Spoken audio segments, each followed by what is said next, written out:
성도 여러분, 하나님께서 찬양을 받으시는 이유가 뭡니까? 사람을 외모로 판단하지 않으시기 때문입니다. 오히려 비천한 사람, 가난한 사람을 돌아보시기 때문입니다. 세상이 관심을 기울이지 않은 그런 사람들에게 관심을 기울이시기 때문입니다. 그 관심 때문에 하나님은 찬양을 받습니다. 지금 야고보의 교회 공동체는 어떻습니까? 교회에 익숙하지 않은 방문자 두 사람이 왔습니다. 그런데 아름다운 옷을 입은 사람에게만 관심을 기울입니다. 에피블레포라고 하는 헬라어를 쓰고 있는데요. 여기 앉으라고 하면서 직접 상석으로 안내를 하고 있습니다. 그런데 3절에 가난한 자를 안내하는 태도를 잘 보십시오. 에피블레포라는 말이 등장하지 않습니다. 눈여겨보고 있지 않습니다. 관심을 두지 않습니다. 그냥 말만 합니다. 그냥 손가락으로 거기에 서 있든지 알아서 하라고 말합니다. 아니면 자기 발치에 앉아있으라고 말합니다. 지금 이 모임은 예수님을 믿지 않는 세상의 모임이 아닙니다. 이단들의 모임도 아닙니다. 이 모임은 입술로 예수 그리스도를 구주라고 고백하는 사람들의 모임입니다. 교회는 하나님의 나라가 어떤 나라인지를 보여주는 공동체입니다. 지금 이 가난한 사람은 교회가 고백하는 예수가 과연 어떤 분인지 알고 싶어서 교회를 찾아왔습니다. 그런데 교회가 그들을 외모로 판단합니다. 성도 여러분, 교회는 하나님이 어떤 분이신지를 보여주는 공동체입니다. 교회가 차별하는 그 순간에 우리는 하나님을 차별하는 분으로 선포하는 겁니다. 우리가 가난한 자들을 멸시하는 그 순간에 하나님의 이름이 멸시를 받게 되는 겁니다. 교회는 건물로 말하는 공동체가 아닙니다. 교회는 관계로 말하는 공동체입니다. 하나님과의 관계가 회복된 공동체입니다. 이웃과의 관계가 회복된 공동체입니다. 성도들과의 관계가 회복된 공동체입니다. 자, 우리 교회가 그런 공동체가 되기를 기도합니다.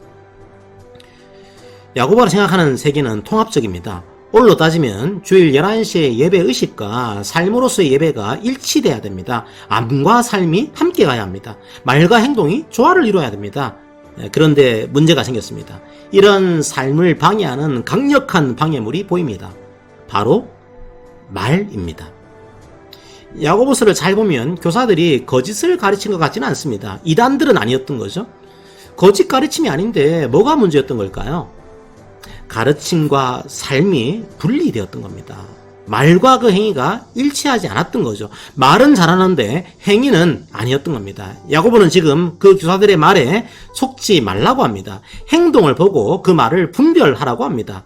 왜냐하면 말과 행동이 다를 때 사람들이 실족하기 때문입니다.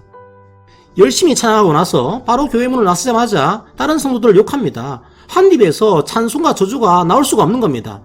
그렇다면 그 찬양이 거짓일지도 모릅니다. 열심히 기도하고 나서 바로 점집을 찾습니다. 그 기도는 거짓입니다. 사실은 저도 말씀을 전해놓고 제 삶이 그 말씀을 따라가지 못해서 성도들이 실족할까 하는 두려움이 있습니다.